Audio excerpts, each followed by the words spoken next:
Ya, Assalamualaikum warahmatullahi wabarakatuh. Untuk UTS Data Mining kali ini yang diampu oleh Bapak Ahmad Husairi, kami dari kelompok 3 akan mempresentasikan hasil dari UTS kali ini, di mana anggota kelompok kami adalah saya Rizky Fernanda Putra, lalu yang kedua adalah Muhammad Rafiq, yang ketiga adalah Mbak Wulan Sari.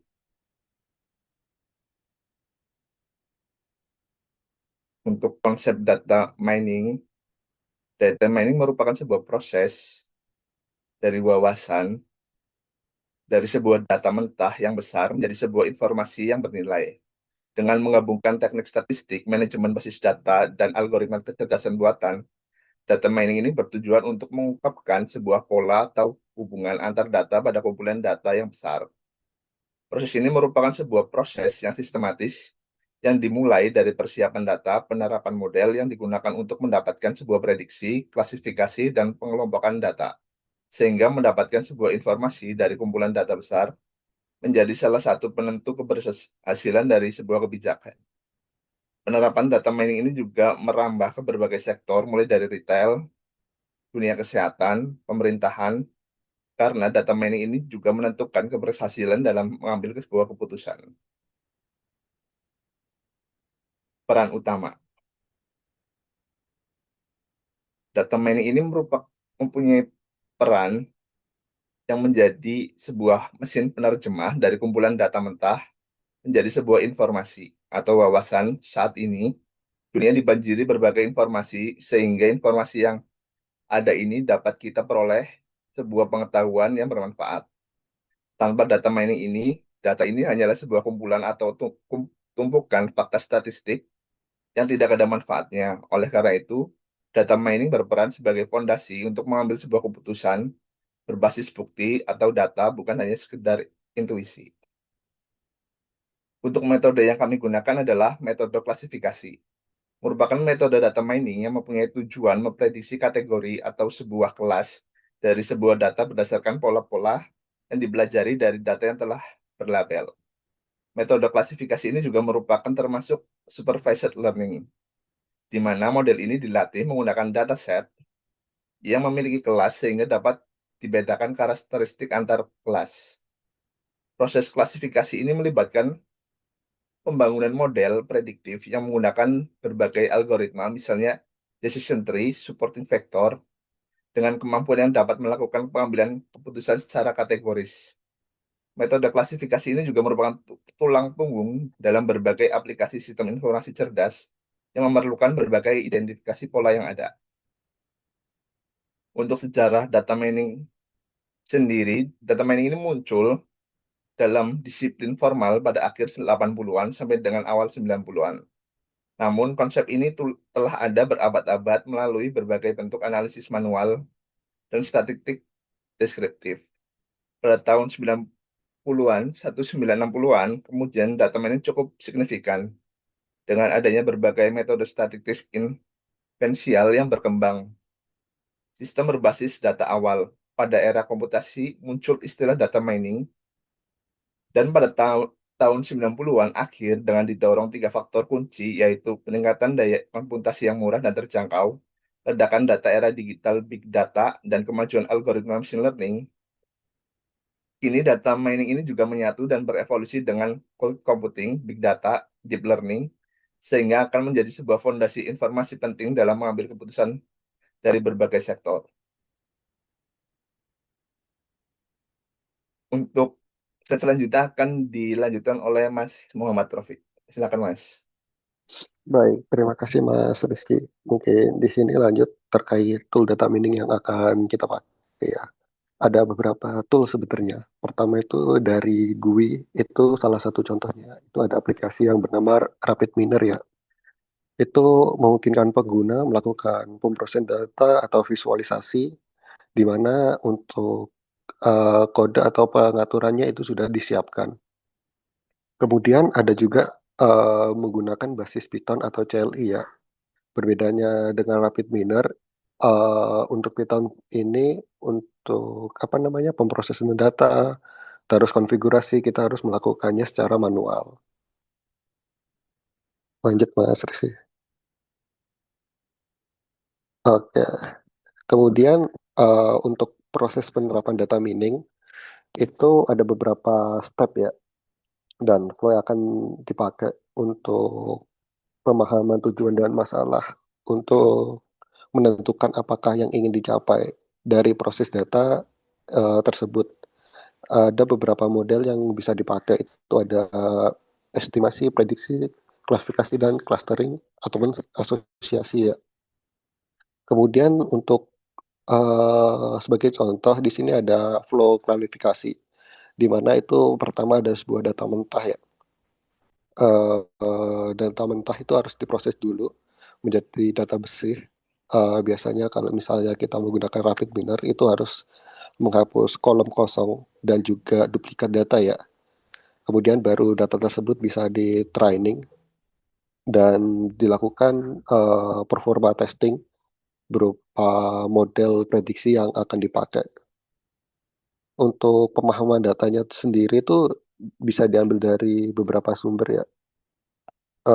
Tergantung apa namanya, tujuan yang ingin dipakai gitu. Sesuai dengan penjelasan tahap satu. Dengan catatan data tersebut harus berupa data benar ya dan juga legal gitu. Kemudian terkait pembersihan data tadi ya, itu ada terkait missing value, normalisasi, encoding ya, agar transformasi datanya yang dilakukan oleh pemrograman menggunakan Python atau Rapid Miner itu bisa terlihat jelas. Kemudian ada pemilihan penerapan metode prediksi yang akan dipakai itu ada beberapa ya. Salah satunya di klarifikasi itu bisa menggunakan naive Bayes, KNN, decision tree atau random forest. Kemudian dari hasil performan itu bisa dihasilkan dalam bentuk apa namanya metrik seperti akurasi, presisi, recall, F1 score sebagai penentu. Selain itu juga bisa dapat ditampilkan menggunakan GUI ya, sesuai parameter yang dipakai gitu. Lanjut Mas. Oke, lanjut ke model evaluasi data mining ya, yang apa namanya secara singkat untuk menjelaskannya itu ada klarifikasi. Dia itu mengkelompokkan objek berdasarkan label yang udah ada gitu. Contohnya kalau misalnya di laporan itu kan ada tulisannya diterima atau laporan ditolak, itu kan udah di label gitu.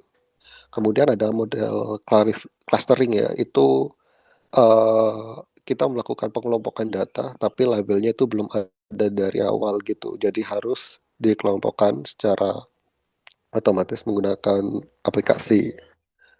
Terus ada juga asosiasi, itu mencari hubungan item dalam data. Misalnya jika pola A maka cenderung ke B gitu. Terus ada prediksi, itu memprediksi nilai numerik ya atau kategori berdasarkan data histori. Kemudian setelah model dibangun tuh lanjut sesuai flow tadi ya, itu kita menentukan hasil yang ingin eh, kita dapatkan gitu atau yang diinginkan.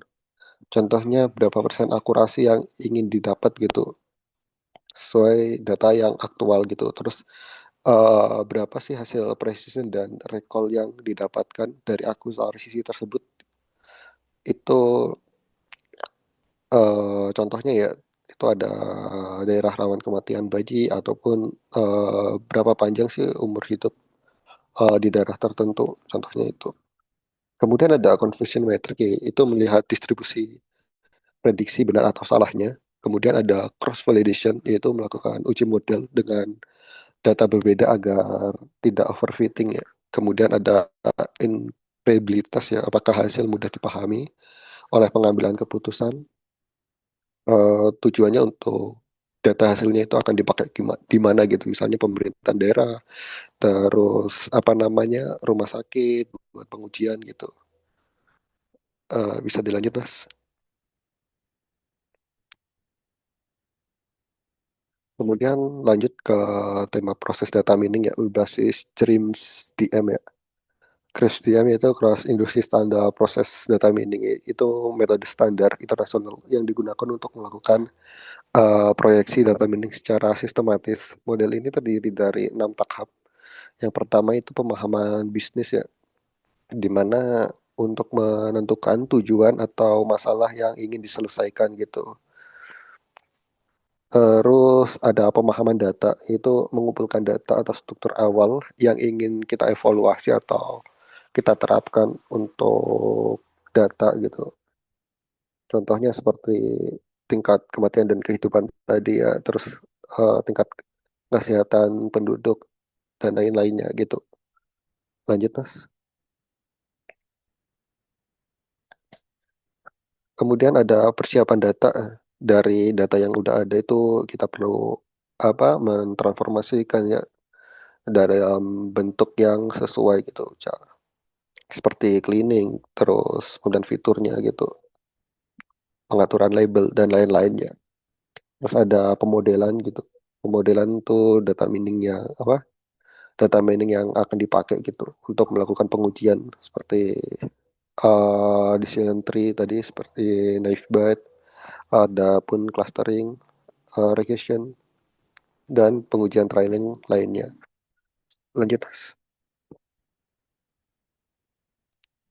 Kemudian ada apa namanya evaluasi ya di tahap ini untuk mengecek hasil dari data training yang telah dipakai gitu, dapat berupa akurasi, recall dan F1 score gitu, menentukan apakah hasilnya itu sudah sesuai ataukah belum.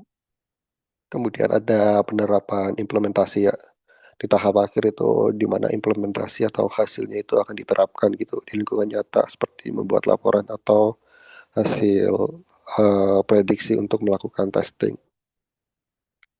Lanjut. Oke, mungkin di sini dilanjut oleh Mbak Uran ya. Silahkan Mbak. Baik, pada tahap lanjutan yaitu proses pemodelan menggunakan rapid miner, kita ambil sampel yaitu data angka kelahiran dan kematian kasar CBR dan CDR di Rinci menurut desa di Kecamatan Mijen pada tahun 2013. Nah, pada desa Banteng Matis, kita ambil contoh satu ya. Pada tahun 2013 terdapat 23 kelahiran dengan 24 kematian dengan jumlah penduduk 2.668 jiwa. Angka kelahiran kasarnya 8,62 dan angka kematian kasarnya 8,99 per 1.000 penduduk.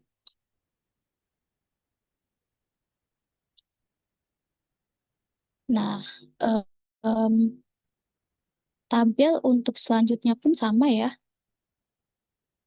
Itu ada, nah ini ringkasannya, ringkasan dari seluruh em, data yang ada pada Kecamatan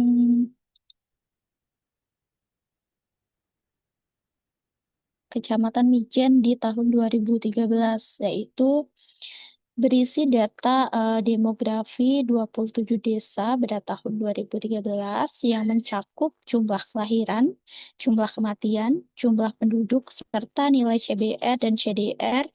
Nah, data ini digunakan untuk analisis statistik dan data mining yang diterapkan di kelompok 3 ini.